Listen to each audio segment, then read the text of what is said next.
Yes, sir. Have some fun and get it done. Here at Praxis Roasters in Austin, Texas, and I am with my friend Jason Mellon. Jason, how are you? Good. How's your morning treating you? I like the sort of the push to get it started in the morning. Feels nice. It's great space. We got some good light coming through. Just give you a little background. I met Jason. He lives in a Honda Pilot. Element. Honda Element. We met down by the river. Down by the river. Up, kind of the lake, but I guess you could say that. It's not a big lake, but it's not even a deep river either. no, neither really. But it gives the presentation of a waterway. Yes. There's much to say about all of these things, but hey, we got plenty of other things to talk about. So it's more of like, where I find a lot of substance and relevancy is, of course, the living of the art, and those deeper expressions where it's more of the wild, more of the freedom, people that really have pursued and have touched that taste of freedom that I think is lost in the sight of many people. And of course, that relationship between comforts and freedoms and where we really find ourselves in the mix. Oh yeah. Defining independency for sure. Yeah, I mean, you shared a little bit when we just were hanging out in the sun, and we're so much beautiful interactions, and I think different qualities of brotherhood come up is when we just give the space and the time to connect and let the things happen. And Jason was sharing with me just different qualities of your story that you haven't shared before that give more context around where our commonality is regarding family. Just again, it's a big theme of just accepting circumstance that is beyond our control and believing that it's part of a bigger story and a bigger process in motion. Oh yeah, definitely a bigger picture. I don't know if you want to share any of that. That kind of leads a little bit into the first question. I'll formally frame it up for you. How would you summarize the story of your life up to this point as seen through the lens of your art? Well, even as a little child, I grew up in sports and always being active, whether it's skateboarding, football, basketball, even cross country, track. I was into a lot of things. But as I get older, I see myself as a good bike polo nomad. So I'm the same as a child as I am as an adult. So it kind of does blend in. Everything that I've done in my whole life has always been traveling and some sort of exercise, some sort of way.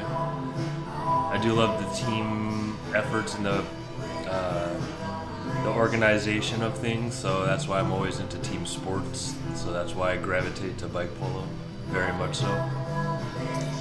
Yeah, you're looking at the face of I wouldn't say the revival, but really the renaissance and the rise of bike polo in America.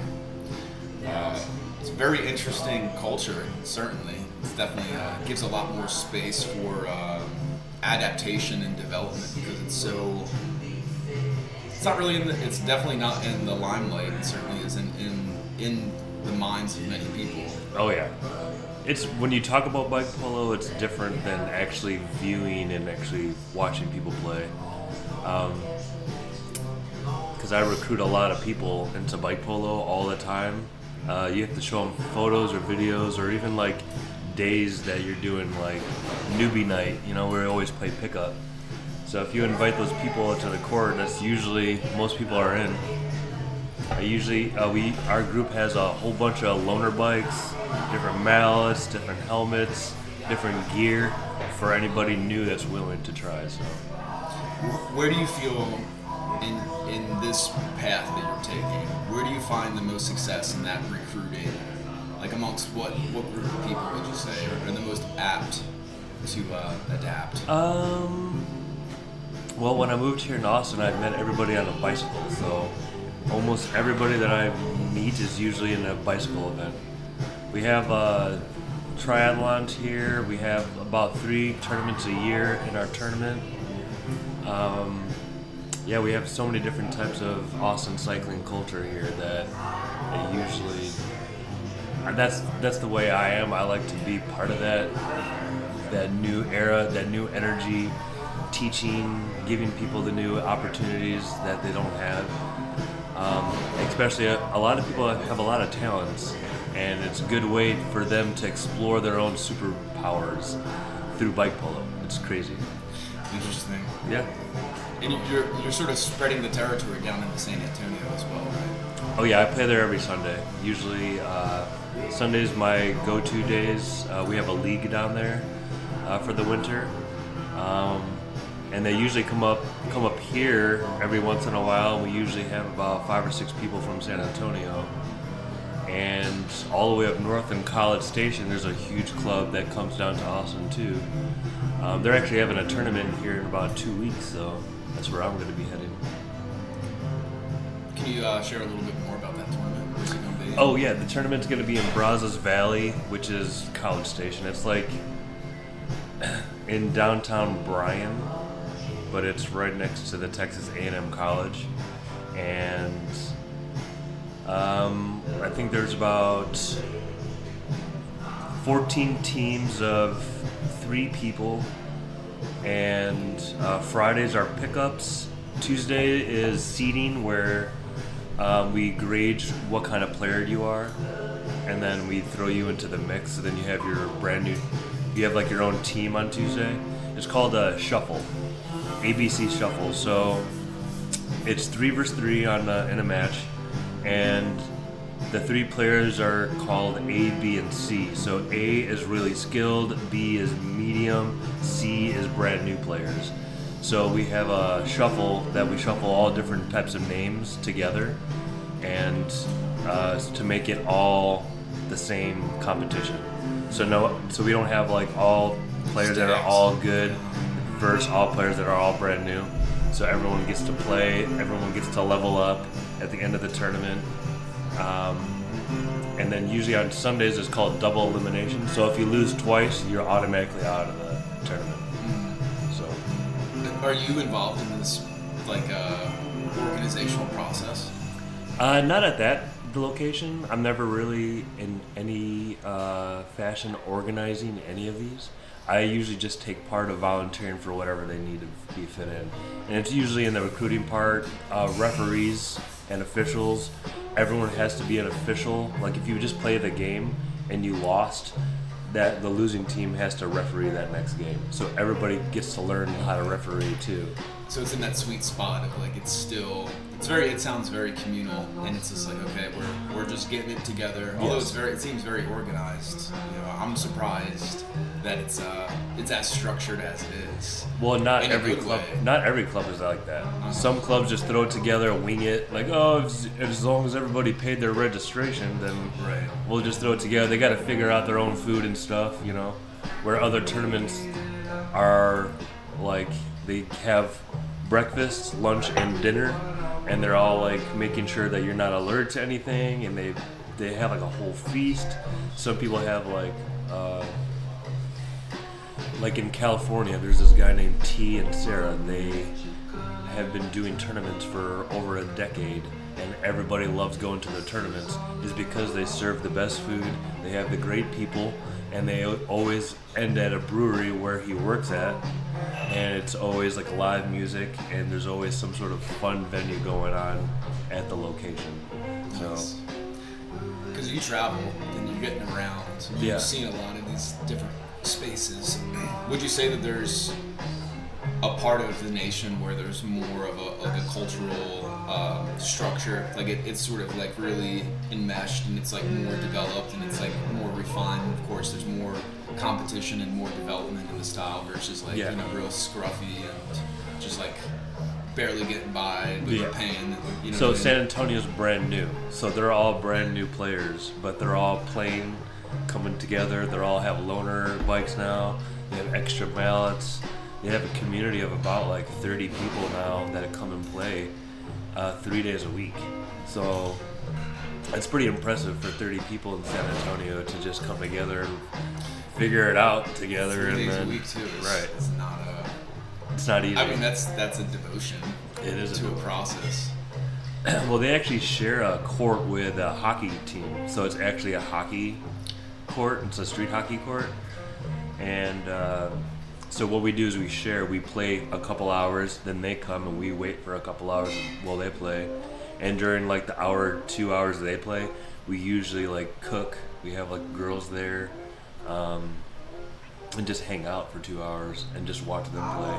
Nice. And then they do the same thing after they're done playing and we play. They sit there and cook and hang out and like, you know. So it's pretty cool. I wonder if the hockey crew was already doing that before you got involved, or if that's sort of like the blending of the bike polo into the hockey. They actually been doing that for a long time. Actually, they've been playing there for probably, I think that guy said about 12, 14 years they've been playing there. But in terms of like cooking and chilling. And, Oh, you know yeah. what I mean? Well, they said since the bike polo came in, they actually have one guy on a hockey and then the 2 bike polo guys on one team. So then they were playing like that just to have fun. It was actually pretty cool. I've never seen anything like that. I actually took some videos. So 1 versus 2 there. Yeah. So like a hockey guy was playing with 2 bike polo guys. I feel like Very I interesting. feel like the hockey player would probably have some advantage on that. Oh, dude, he was kicking ass. I bet. Yeah. Because He it's a was little bit awkward on the bike, I'm sure. Yeah, he was using the polo ball, not the hockey puck. So he was lifting up the hockey or the polo ball over people, through people's things, backwards. Yeah, it was pretty impressive.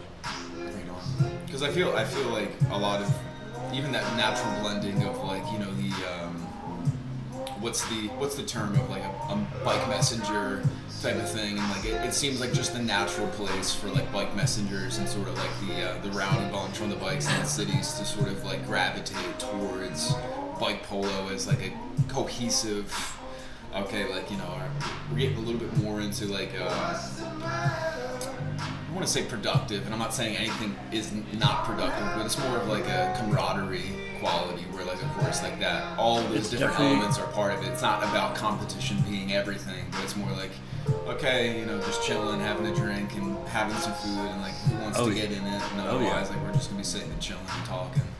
Yeah, a lot of people, when we're playing really intense games and they hear like people riding by and they hear all these intense games, like people screaming at each other or like yelling at each other, like, what's going on? They see these guys on bikes with these giant polo mallets. Almost everybody stops by and hangs out. Like, it's crazy. Yeah, I mean, it's such a gravitational appeal, as we were Yes. talking about. It's very circus-like. Very, And it's- very, And I feel like it's, of course, like, I feel like it's, personally, it's more of, like, even for your own walk and, like, why you're more into it is, like, you found a healthy outlet for that competitive drive in Yeah. your own way. And it's not, because by nature of the game itself, it's not bloody.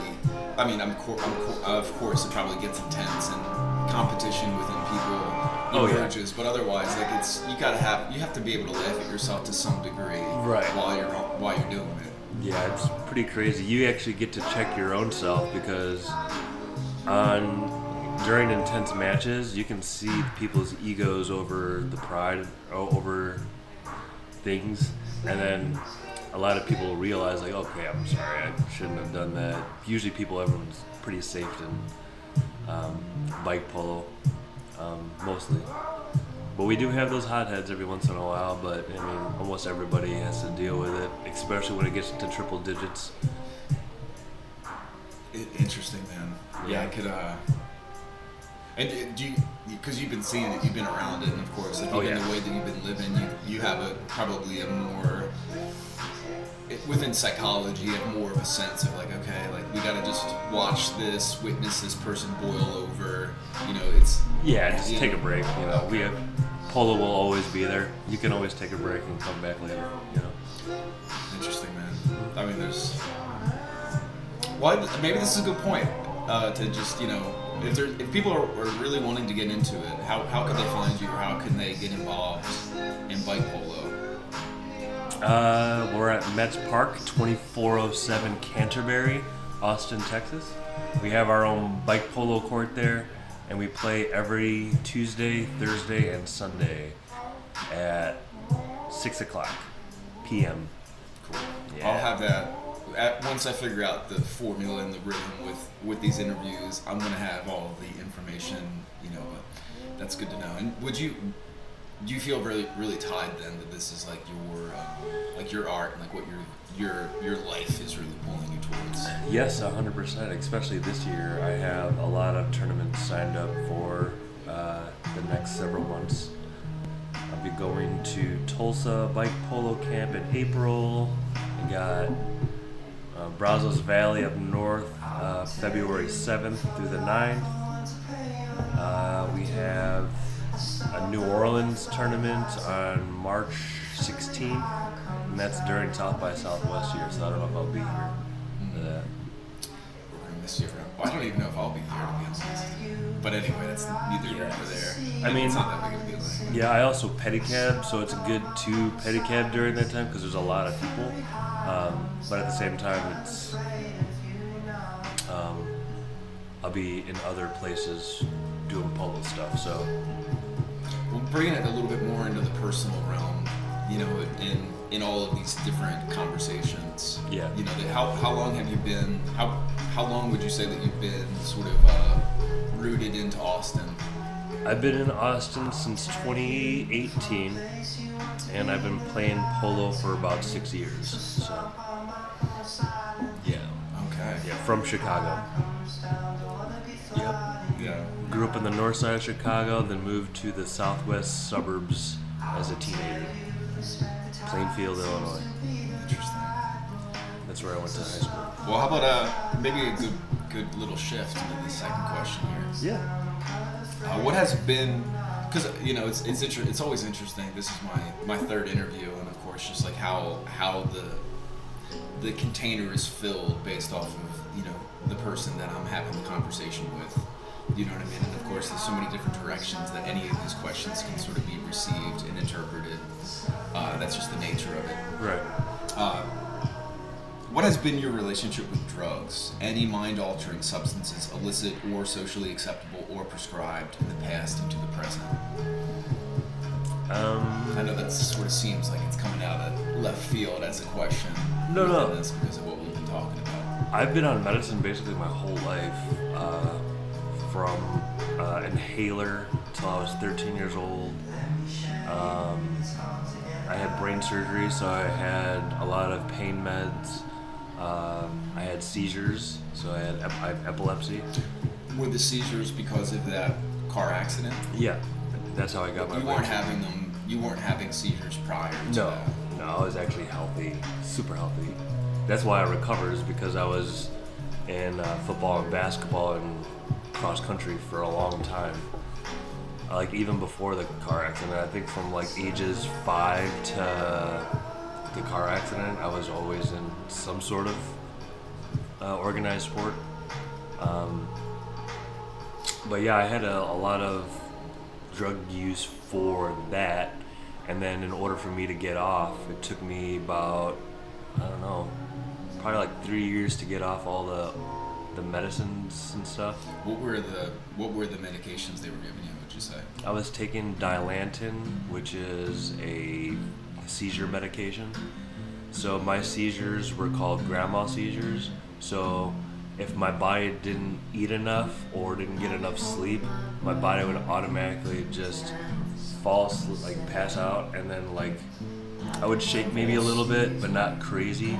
But it's usually my eyes roll behind my head, and interesting. Yeah, and it's usually like that for somewhere between 30 seconds to 2 minutes. It's even just hearing that, it gives me. It always. There's so many different conversations about the intricate and intimate relationship between a person and these diseases that you can't. It's not a war against the disease, but rather it's about learning the relationship and how it like sort of keeps you more honest and even like more like respecting of your own needs as a human, and like how that almost like brought you more into just like healthier rhythms with sleep, and just like okay, maybe gotta chill or otherwise I'm gonna convulse. Yeah. Otherwise, if I go too far with this. I found a lot of good healing work with breathing techniques. As a kid, like I had an inhaler, like I was saying, until I was like 13 years old, but it was a steroid. So they discontinued making that, so I had to stop taking it. I had no other choice. And my body would react by, I don't know why my body was reacting that way, but I shot up like 4 inches that first 6 or 9 months. I stopped taking it. And then I felt like a superhuman being, like, what the heck, why do I think this inhaler is stunting my growth this whole time. Yeah, that's a whole other conversation about even that. But yeah, even the Dilantin medicine and all that other stuff took me a very long time to get off of it, but... For what reason? Was there like a dependency upon it, or like what was the nature of that prolonged... I just didn't want to take the medicine anymore. I just felt like I was always attached to it, and I wanted to feel normal. And was there that like that threat in your mind of like, if I step away from this, then I'm gonna just, like the boogeyman of seizures, of like, it's going to happen again? You know, is that how it felt until you were like, oh fucking... If I ever felt like I was ever gonna get a seizure, I would have to call. I have to go to the hospital. That's the thing. When you have a seizure, you don't really know when you're gonna have a seizure. You can fight off the drugs as much as you want, but with the seizures, it was like one of those things where you had to test your boundaries. And I mean, even the first year I stopped taking the medicine, or I started weaning off of it, I was getting a lot of seizures, so I couldn't not take it. The doctor convinced me that I was gonna take this for the rest of my life, and I had no other choice. And I said, no, I'm gonna get off of it. Yeah, I mean that's a rite of initiation. Yeah. For you know, I mean, I can relate in many ways, even with different, you know, like those type of clinical threats around these decisions within my own life, and it's just like, it sounds good, but like how can my own self-awareness and my own self-knowledge supersede this like clinical diagnostic, where like in most circumstance that is true if a person isn't really taking self-accountability or like really driving discipline into like, you know, learning how to like solve that puzzle. Yeah. That is, you know, obviously like it's chemically related, biologically related, and like, you know, like at the end of the day, like you're the one that has to pay for any ignorance on your side. But, you know, like that real interesting dynamic between, is this real confidence or is just like supreme arrogance? Yeah, you know what I mean? Well, yeah, I mean, like I said, I've always been outside doing things, and during the brain surgeries, I couldn't go outside. I couldn't even drive. I had to stay inside, locked in this cage.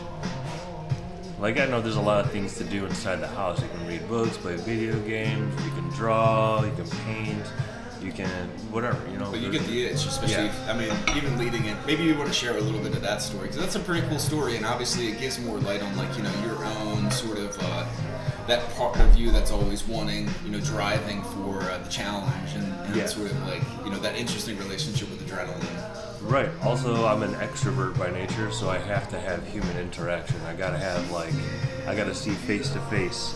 I gotta just, like, even a 30-second transaction, like, of exchanging energy, that's good enough for me, you know? When I'm inside the house for more than, like, 2 days, I go crazy. And then just think about it, for 3 years, like, 2.5 years. Zero type of asylum, huh? Yeah. But, so what I started learning about diet, cooking. I started cooking at a young age, very young age, and started like acknowledging that. Thank you for seeing that. Exercise is just important. So I started exercising and changing my diet, and I didn't have to use any drug for a long time. It's not the best, but it will. It's good. It's good. Yeah. Chagachino. You know, it's certainly for my own life, my own journey.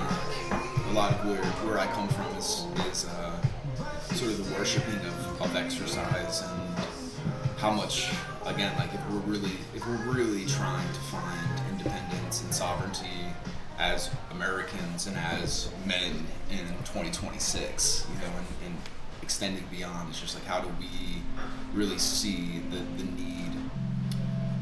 Hopefully we're not. Anyway, I feel like there's plenty of spaces we can do for now. You hear what I'm saying, though? It's just like, you know, that how much that as a foundation is so required for a lot of the things that maybe even witnessing, I don't know how that feels in your life, but like even witnessing a lot of people that are really, there's a lot of pent up energy, or like, you know, a lot of aggression and a lot of confusion and a lot of sickness and things. It seems like it's like something that I take for granted, and even though it hasn't been easy for a lot of that process in my own life of like having to deal with a lot of the bullshit with a lot of different coaches, and people could argue that it's, you know, different forms of abuse.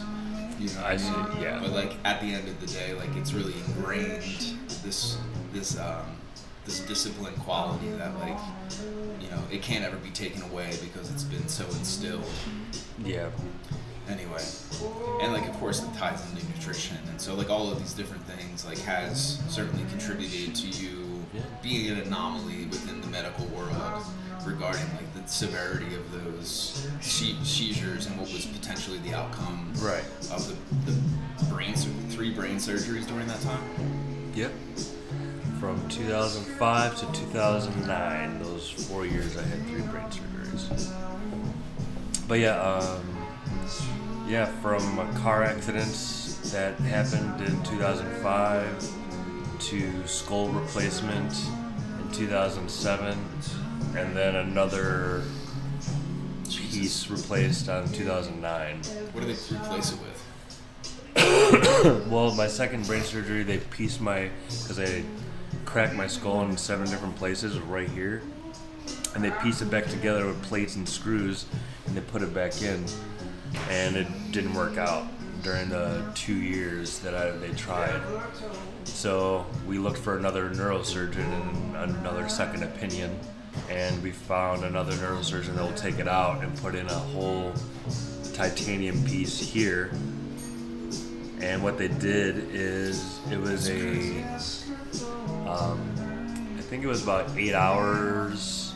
I had to sit down in this huge, it looked like a big barrel on top and a big barrel on bottom, about like 8 foot in circumference on top and bottom, and I sit in between them. They close it, and they basically did a 3D scan of my whole skull, but it took like 8 hours to do, and I couldn't move for 8 hours. So they had to lock my head in, and I had to wear a huge lead like costume during this X-ray thing. And I think we had to wait like probably like not even 2 months later, they printed out that my whole skull, then they lasered out that piece where it needed to fit. So then we had another surgery it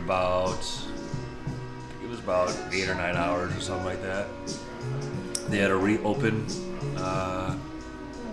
into the same incision and take out that whole piece and put in this whole titanium. Jesus. It's called prefrontal lobe. That's what it is, the whole prefrontal lobe. I don't know if you can see it right here, that little dent. But a little bit, yeah, now that you mention it. But yeah, now it looks like I have a normal skull instead of like my head's bashed in. The $1 million man, we can rebuild him. We have the technology. Yeah, 2009. That's nuts, man. I mean, just even just how bizarre that is. Of like, in reality, you wouldn't exist in any other time. Right. I mean, of course, like even what led to that car accident is a catch-22, because that circumstance also is unique to the times that we're living in. Oh yeah, I mean, I was a teenager. This is right when Fast and the Furious came out. I had a Honda CRX SI. I was like, I'm gonna put all my money in this and gonna be a professional driver. No. It's really Vin Diesel's fault. Goddamn, that's really the Vin problem. Diesel, you musclehead. That guy. Jeez. Let's take a moment of silence for him. Too much baby oil on those biceps. Whatever happened to him? Anyway. No, I think there's like. I heard they're going into space with that. Eddie, I've watched, I think there's like 11 now or 12 Fast and Furious. But I think I've heard that they go into space with it. They got signed a contract where they have to make 20. So for them. there's gonna be Fast and Furious 20. I mean, just shout out to Fast and Furious. Yeah. That's because they all signed a deal where ever since Paul Walker died, I think they get paid $20 million for each. That's nuts. For each character, they get to pay $20 million, but they have to make 20 of them. Well, we'll see where that goes, I guess. If anyone even keeps track of that. Yeah. But that was the impetus for you to get into street racing. Yeah. In Chicago, there's McCormick Place. We always have the biggest auto show there in the country. And, teenager into fast cars, why not? It's inescapable, certainly. And again, like anywhere you go, you see all these cars. I mean, especially with the little hoopty that I'm driving, and any chance that someone has to just sort of flip me off with their own engine, so to say, as soon as I turn, and they're just like ripping down the road to make it known that like I was keeping them from being fast and furious. Right. You know what I mean? Which is also the reason why I live in a Honda, because I know how to fix my Honda. Like, it's not hard. Yeah, I mean, you have quite a toolkit in your back pocket based off the experiences and all the things that have led you to where you're at today. I think I'll always be a Honda guy for the rest of my life. So. It's solid. My first car I bought, for the first car I bought was a Honda, and then the last car I bought was a Honda. So it's not gonna change. Right on. You ready for the next? Yep. Well, I think it ties in some poetic ways. How do you view the concept of healing, and how do you personally prioritize health in relation to creative expression? I feel like we've been basically talking about this. Well, I think healing to me personally is just spending time with yourself or with the people you love. That's usually what it is. The more you spread it, the more you spread love, the more kindness you give. There's really no other. You know, it's like how poetic that this song is what shows up right now. Just like I got all the time in the world and you want some of that type of thing. You know what I mean? Right. Just like how do we really find that really beautiful meditative space that really brings us into the present? And of course, like there's endless things that call attention to make justifications or rationalizations for like why we feel bitter or confused or angry or resentful. You know, but it's like, you know, there's so many other things as well. There's so many really, again, it becomes so cliche and it becomes so like watered down and diluted if we don't really access really like what are we talking about like the beauty of connection and like in the moment. Just like really making the most of that, breathing into that, and making it something that holds the space. We've all had plenty of people that passed away in our lives, and we always want to spend time with them. So I always see it as if we're alive, let's just spend time with them now before it's too late. You know, you don't have guaranteed tomorrow. So definitely appreciate a lot of the friends and family that we still have a strong relationship with over the years of crazy trauma and stuff like that, and we all stood together and figured it out. So. It's interesting, even the introduction of family into this conversation, and just it seems different qualities of your own with what you've shared in our last conversation of that how beautiful that is of the redeeming desire to really find peace in relationships that have been agents of our own confusion and pain because of the trickle down effects of ignorance that have been passed down generation upon generation. It's just how can we hold the space for accepting that these people are in different ways programmed to be the way that they are, and that they're also desiring to different degrees a way out, but they're coping based off of the limited awareness. And if that's the whole conundrum. It's if only they knew what I knew, and how can I share with them from the idea of love, and how often the idea of love blows up in our face because it's so dynamic regarding that real fine line between care and control. Right. Even as children, the relationship we have with our parents dictates the relationship we have with our friends and family in the future too. A lot of people don't get to grow up with the normalcy of nurturing and security blanket and stuff like that. So some of those young kids have to learn outside the box, figure out what the normal is, and then share that knowledge and exchange that knowledge with the friends and family to help better continue their life, live longer in a better way, peaceful way. I feel like there's going to be definitely a part 2 to this interview after you go back to Tennessee and after you drop in with your mother and father. Yeah. Because I think what you're, again, like that's the beauty of like your life and your walk is like that you are living and breathing in your own art, because you're so present with it and you're just like, because of that exchange that you've made of like really valuing freedom over the comforts, because like it's just the need for discomfort is just like accepting, it's like, again, like the deeper teachings within exercise of like by merit of me, feeling pain and by merit of like learning the relationship between what is pain and what is growth without conflating all pain to being growth, and like that any growth must be pleasure, like those, again, there's so many different qualities to that whole conversation that I would be on a monologue ad nauseum. You know what I mean? But it's like I'm also accepting the mystery. It's one of those things where you have to be open-minded to the mystery and accept the process. You can't control everything. Sometimes just go in confident, knowing that things are gonna go good.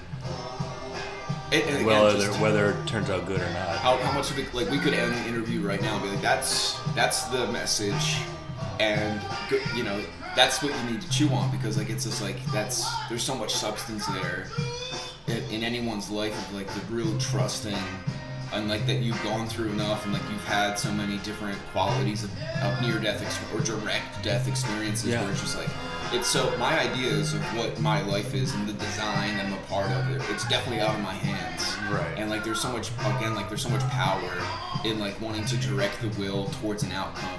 But like if, based off our own ignorance, anyway, you heard what I'm saying with that, man. It's just, I love it.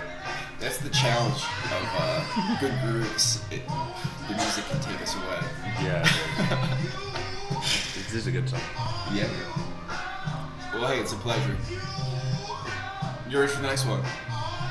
Here's the next question for you. What truly moves / inspires you to be an artist? And how would you define your relationship with the source of inspiration? How do I define my source of inspiration? Let me see that. Yeah, take your time. Number 4. I mean, honestly, I think the only way for me to truly inspire being an artist is the freedom of creation. And sometimes you have to free yourself in order to create. So, and I love being free because I'm more of a creator in that sense. And in the meaning as of, I'm not tied to anything that's making me do things for the things that's not valuing me. So now that I have more of my time, right, and I'm not having a 9-to-5 job, I just have a petty cab job. But anyways, the freedom is what inspires me to continue doing what I'm doing, because I can I can do petty cabbing, not just in one place. I can do it all over the country. Same thing with bike polo. And in order for me to continue doing that, I have to add the inspiration to that, so then it continues flowing. I'm just a small piece of the puzzle that I would like to keep the energy alive, for the bike polo and petty cabbing, for sure. Would you, kind of bringing it back, because I feel like it and I think it ties into it, but like, it's especially in that dilemma of like, recognizing how much momentum is in people's lives that keeps them from understanding what we're talking about to different degrees. Mm-hmm. And I feel like everybody can, within their own lives, that they can define these concepts and these themes according to what they're living in, without really seeing more of the confinements and the entrapments or whatever we're really talking about, because of like that, again, that quality of responsibility. Like, would you say that like your car accident, like those 3 years of like reintegration and sort of like adapting yourself to this new way, was what really cleared the slate? Or was there other, like, were you sort of course, like, the trend of your own life was leading to that, but do you feel like that was a real cutoff for a whole new way of approaching life? Yeah, well, during those 3 years, I learned a lot about self-reflection and what I really wanted and what I'm really shooting for. And it's always been freedom. It's always been trying to figure out a way to not be tied to anything and still have my own way and still make it through life. And my life is super simple, man. It's just give me a bicycle and then I can make money off of it and still do the things I love, playing bike polo. But it's always been the simplest thing. It's always been me trying to not be attached to anything and just me trying. I don't know why I've always felt that way, but I feel more of myself when I'm that way. Yeah, there's more space to take risks, right? And to really see where there's like an accelerated process by renouncing a lot of like what are the sort of like the standardized requirements of living a meaningful life, right. And like that you're defining it according to your own metrics, and that like how then to, I think it's inevitable because it's just like the inspiration reveals really like what is the substance and the what's really nourishing. You know right. what I mean? Uh-huh. Sorry if I get like intense with you, but like no, yeah, it's I feel like that's almost always the thing of just like like accelerate. Hey, congratulations! We understand that inspiration lives inside of everything because like everything is tied to the creative force. For as long as the person that's driving it understands that and can bring shed light on what they're seeing of it. right. You know what I mean? Yeah. And I feel like that's part of like I think it's going to be really interesting over the years to see the rising relevancy of bike polo in the United States. It's just like that's what the sort of what you're finding your own conductive avenue through. Yeah. And how that's sort of been tied to different ways of your own like rise of self. Right. I love it. It's very liberating to me, to be honest. And we gotta watch out for those damn Europeans, huh? They're the real challenge. They kick everyone's ass. Unfortunately, we gotta get up to their level soon. So. Yes. Well, there's a lot to say about all of these geopolitics and international relations, but no, yeah, one step at a time. They've been winning the worlds for quite a while now, so it's time for NAs to step up the game. But the beauty is, like, you see where you're at, and you can see what there's a potential, and there's a big gap between the two. Anyway, yes. I don't want to dilute everything down into these types of comparisons, because again, it's like, how do we even see sort of like how it can distract us from other ways of approaching our own lives, Yes, sir. Anyway, anything else that you'd like to say about your? Because I know that you've been into yoga too, and that's where we met. Is like you were in practice with pranayama. Pranayama, yes. And I know that there's often you seem very it's always a curiosity, especially in my journey, like the way that I appear, that like I have a lot of interesting interactions with a lot of the New Age movement, and I could say a lot about that, about the spirituality within America, and like a lot of I don't want to, because it becomes very critical, and I think there's a need for a critical evaluation of what's really going on. But you seem like a really unique player in that realm. I wouldn't put you into that container. I tried yoga for a while, probably like about 7 years ago or something like that, and it wasn't time for me. But the time we met, it was like the perfect time for me to be into spiritual growth, and I have grew a lot over the last, since we last seen each other.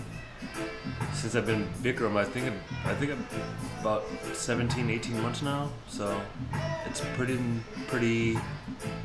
Man, I gained so much clarity and confidence after every session of doing Bikram, whether it's like a 60-minute hour pose, like just sequence, or a whole 2 hours, or 90 minutes, I'm sorry. But I feel, man, I can't explain it. I feel like I love myself more than I've ever loved myself because of that. Practicing Bikram yoga, especially the pranayama. Breathing has always been one of my sources of finding clarity and confidence. Is always breathing techniques. And it's interesting how like even your own self-liberation poetically through that lens of breathing, with asthma and all these different things of like, sort of confinement around, circumstance that is outside of your control, whether that's genetic or biologic or environmental, that you haven't determined that your self-definition is well, that's what pranayama is. that. Prana means life force or life, and then yama means extending or controlling, however your perspective is. But if you control your life force through breathing, then you would see more clearly. Not just literally, but also right, that internal self-transformation of perspective that right. like otherwise like anyone, because of the limited just the limitations of language itself, that anyone that's listening to this can perceive what we're talking about and believe that. And again, like I'm not challenging that within anybody, and of course like this, I'm always interested in having conversations with right. people, but it's like where does the rubber meet the road regarding this actual, and like how much of it is genuine and really coming from like that the form is filled with the substance versus a sort of a hollow facade of a concept that actually isn't really touching the relevancy. You know what I mean? Well, pranayama is a breathing technique, and in order, you practice breathing techniques because it's your body and mind. In order to connect them both, breathing will help you connect both of those together. Mm-hmm. And after almost I think I have like about 22 different mantras that I've memorized myself. That has helped me gain clarity and confidence in each and every practice. Yeah, it's interesting with the mantras. Mm-hmm. Do you, because of course this is of a different language, right? Of a different culture outside of what is being presented in America traditionally. These mantras, right? Yeah, I mean you can just find these mantras online. I just found the ones that I liked chanting, and that also what's the meaning of each mantra. The Gayatri mantra is the most universal one. You can't ever do that wrong. Where other mantras like the Triambakam, which is the Mahamudra prayer, if you say that wrong, it can also do a lot of damage to your life. So you have to sing it in a correct tone, sing it in the correct syllables, and in a correct way. You have to present yourself in a clean way in order to say that to be clean. You know what I'm saying? I think so. I think we're getting close to, again, like the difference between ceremony and ritual, right, so to say, because sometimes these things, and like that there's a technique involved, and like that there's a rational application of the mantra through the breathing that translates into a physiological and physio-spiritual alignment, versus the idea that I just have to sit here and repeat vocally these concepts, and that like by just doing that it's going to translate into the promised results. Yes. You know what I mean? Mm-hmm. And it's like that again, like the way that we're showing up in those exact moments of like that's the ceremony that we're wanting to bring into everything that we're doing in life, and how do we bring that pranayama in that concept into all that we're seeing. Yes. You can do the breathing technique while you're driving. You can do the breathing technique while you're stretching. You can do the breathing technique while you're skateboarding. You can do it while you're riding a bike. You can do it just sitting, whatever. I mean, that's something that I think a lot of people don't really grasp and consider about, like, you know, just as nutrition is a science, that like we have to put effort and discipline into changing our ways, but like once those ways are changed, that like, yeah, I can speak for myself, and I'm assuming the same for you. Right. Just like the little we talked about, it's just like there's no compromise. Like every decision that I'm making is because of this awareness of like what these things are translating into my own quality of life, and like that there isn't any hole for like, you know, this hungry ghost, or like this like demonic this unintelligent aspect of myself has this, you know, that's driving my idea of my own freedom towards a desire that needs to be indulged. Right. You know what I mean? And like this, You're not accepting your anxieties, you're accepting other things. You actually don't even think about any of that stuff while you're in that chanting mode, usually. Yeah. First off, it's usually when you That's pretty first start great. learning how to chant, you have to learn how to sing it first. So that's usually one of the hardest things at first. But once you start learning how to chant it properly and finding the rhythm and the flow within that mantra, then you start feeling it, then you start understanding, and then you start knowing, making your own flow. So you're nice. a pretty good singer, huh? I'm not a good singer, not at all. Terrible singer. He's modest. No, I'm kidding. I'm not gonna put you on the spot with that. We could do a couple exercises later. I can show you. Cool, man. Yeah, I mean, it's always just curious of like, you know, like a lot of where I come from is certainly more of like my connection with nature and animals, and like the intuitive sense of like where, because like, you know, there's a lot of things where like I believe like, oh yeah, I'm on like, of course, like I'm not as developed in my breathing, you know, everything could be developed more and more, and like I'm not talented as a surfer or skateboarder or anything, because like it's just like I can see the appeal. I can understand how that can be meditative, you know what I mean? But there's just, again, like the ways that our lives of like, you know, there's that really interesting paradoxical relationship between our free will and also like our own fated journey through life, where like, you know, anyone could say at the end of the day that every avenue is open and holds a potential, but like there's so much momentum behind our rhythm anyway. No, I totally You get know it. what I'm saying? Oh, 100%. Yeah, we'll get into it, man. I think as long as you have like your own routine, I think it's, I can't even think of it. Like if you have like your own routine every morning, whether it be 10 minutes or an hour, whatever, you know, you don't have to make it anything, as long as your body knows, you know. It always reminds me of, but then of course, like the whole other side of that, you know, I've had a lot of interesting interactions with a lot of different people that are in this vein of hyper individuality, which like is what we're talking about, because like it's like, what are we really like, what are we devoted to, like what are we really worshiping?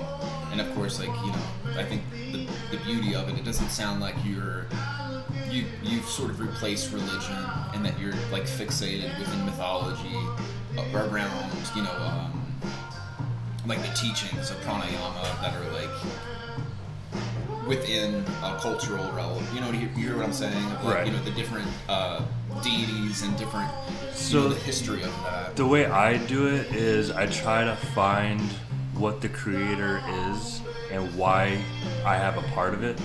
And in order for me to figure out why I'm a part of it, I have to figure out who the creator is first. And not really through a Bible, but through the Bhagavad Gita I've been reading a lot of, and Vedas text. You know, it's just one of those things where, what can I learn from this chapter that's kind of relevant to me, and why is this happening? You know what I mean? Without trying to without trying to reject your own history, your own personal history, and where you've come from, Right. and as an American, sort of like what I think happens As a with, human. yeah, but like, you know, even further, we could go even distill it further to Right. like where you specifically were born, you know what I mean, in the country, you know what I mean. But absolutely, it's like that collective humanity. Anyway, the point that I'm really wanting to get to with all of that is like even the whole thing around like cultural appropriation and sort of like the rejection and sort of like, you know, taking on an exotic name and like sort of just like getting out, you know, sort of like dissociating from the things that were of the personal journey up to that point to become immersed in something that is so foreign and so exotic that Right. it seems to be everything. It seems to be the answer, and it's sort of like what the cold appeal for a lot of things are, until there's that moment of recognizing like, oh shit, like it's just been another form of distraction, and like it's the journey back to home, journey back to your own name, and like, you know, just accepting like the flawed nature of all of these things, and like how often we can get into things thinking that there's something, but then we see when we're past that point that it's always been delusional. Yes. Because like it's missing a lot of the qualities of like, you know, genuine sustainability and like a communal effort towards an outcome. Right. Makes sense. Definitely communal effort, for sure. Yeah, it's you know, I think that's really the spirit behind this whole interview series. Is more of like, you know, of course, like, you know, there's, hey, you know, like we live in a really interesting time. There's a lot of things that can be talked about. There's a lot of problems, you know, and like also like if we're driven by desperation and like that we're fighting against an apocalyptic outcome, then like we're still generating momentum into those patterns of desperation and like a fixation on survival. You know what I mean? Yeah, I mean, just either go back to the comfort spots or the non-comfort spots. Yeah. What do you want to do? That's a good question. Are you asking me? Yeah, I mean, that's what I'm saying. Like, generally people go to the comfort spots, and then some people mostly don't ever not go to the non-comfort spots. Yeah. Yeah. And then it's, of course, a lot to say about all of these things. Yeah. So here's the next question for you. The last one? This is the last one. Nice. I have to use the bathroom after this one, too. Do you want me to pause it? We can get right back into it. No, we can finish. Are you this sure? one. Yeah. Okay. All right. There's four questions. 4-part. There's 4 questions. There's 1 question. How do you view the concept of community? I'll start there. The concept of community. Yeah, well, it usually takes a community to work. So, the concept of community. I think the concept of community is. I don't really understand the concept of community. I don't know, man. I just think that everybody should do their part and be part of something bigger than themselves. And if people can come together and fight for the same cause to reach the same effect, obviously good intentions. That's what my concept is. Yeah, recognizing the multifaceted issues that we are confronted with, and this, you know, this hyper accelerated process that we're moving through with the, you know, the emergence of technology and the willingly or unwillingly the requirement for integration of technology into our own humanity. Right. You know, how As do long as we, we're spreading good information out to the people that really need it the most, from the people that don't really need it, that can help out, that's usually what it is, or what I like. like that. How important is community to you in relation to your creative expression? Very, very, very important. Well, in order for me to even be creative, with no community, I wouldn't be creative. Like, I wouldn't understand what gratitude is and what mutual respect is. I wouldn't learn other new ideas, new avenues of opportunities of building my creation further that I can ever think of, you know. When I first started doing bike polo, I just threw a bike together and I'm like, all right, let's go together, guys. And then throughout the years, I've met some other players and clubs, and they taught me like, oh, this is a good part to put on your bike. This is a good way to learn this move on your bike. You should use this if you want to help out since you're tall. And, you know, it all comes down to exchanging information to the people that need it the most from people that already acquired it. So I'm very happy in that regard. And also with pedicabbing, I wouldn't be pedicabbing if it wasn't for the community. It's a very niche community, but it's one of those things where if it wasn't for your friends, then you wouldn't be pedicabbing and making some good money off of it as well. I feel like anybody that's in urban environments really, you know, adds to the magic of the nightlife. You know, of like seeing the pedicabs, and of course, like they're all on their own routes and they're sort of separated from each other, but they bring a magnetism into their space, which like, you know, drives people to be a part of that. You know, without really knowing that it's really coming from this kindled fire of connection and acceptance. You know, and like also like again, there's a camaraderie because there's a capitalist theme within it, you know what I mean? Of like it drives a curiosity and competition of like, you know, maybe you come back together at the end of the night and have some drinks or something like that, and you share like, you know, okay, this is how good tonight's been, and like, oh, this has been a fucking shitty night. Like, okay, well, what do we need to do differently to make that different for you? And it's not about like your success isn't undermining my success, but rather like how can we make it even more relevant, because everyone's really needing that at the end of the day. Right. You know, on the weekends at least. Yeah, I mean, honestly, I wouldn't be pedicabbing if it wasn't for. I have a lot of callbacks. I give my telephone number out to people that come back to Austin every once in a while, and those people also exchange my number with all their friends that come into Austin too. So I usually pick them up and take them around town and show them. You know, I'm not about like making you broke or nothing like that, but I'll show you like a lot of cool stuff in Austin for the minimal time that you needed me for. So whatever you need help with is what I'm helping around. So if you're ever coming to Austin, or you're gonna be dropping in on Chicago, I mean, you're a traveling man. You're gonna be getting into different pedicab communities. I'll be in Nashville, Tennessee for the next couple months, and then in the summer I'll be in Chicago. Are you on social media or anything like that? Yeah, I'm Slim Jimothy02 on IG. Nice. I'll have the info. So if you're in those areas, of course, and you want to connect with a reputable and wholesome guy, that's the way to connect, I guess, for now. So thank you for this interview. Yeah. Well, there's two more. Sorry. Does your bladder hold? Okay. All right. Does it drive your future vision? Does community drive your future vision?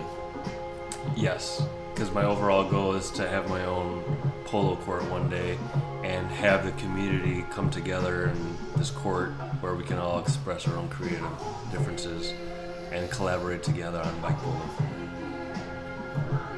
So, and of course, the last thing is, do you hold a future vision in relation to your art? But that pretty much sums it up. That you're wanting to really have your identity.